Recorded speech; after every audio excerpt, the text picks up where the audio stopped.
In the days of King Adobe. Number 1, in the story, the author says that the young men are rascals. What are rascals? A, people who are neighborly. B, people who are dishonest. C, people who are giving. D, people who are angry. So the two men that are trying to steal the ham from the old woman are what? Neighborly, dishonest, giving, angry. Question number 2.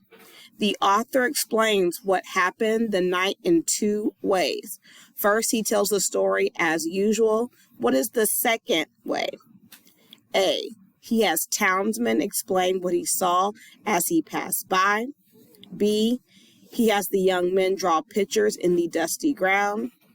C, he has the traveling bag tell a funny story about what he saw. D, he has the characters talk about the dreams that said they had. He has the characters talk about the dreams they said they had. So how is the story of what happened told the second time? 3, what is King Adobe the Great? A, a clay brick. B, a large ham. C, a traveling bag. D, a kitchen closet. Number 4, the young men behave differently at the end of the story because of their experience with the old woman. How do they act in the end? How do they act in the end?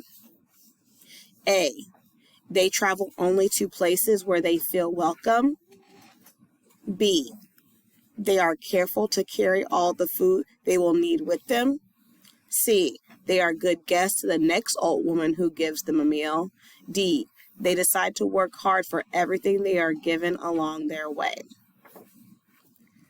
Question number 5, which sentence best states the theme of the story? What did our characters learn? What is the moral? What is the message? A, you should not always expect others to help you. B, someone who seems foolish may actually be wise. C, working with others is a good way to get a difficult job done. D, it is important to make things right when someone you have it is important to make things right with someone you have harmed. Be careful with this one. Focus on the old lady, okay? They thought that they were tricking the old lady, but she actually was the trickster in our story.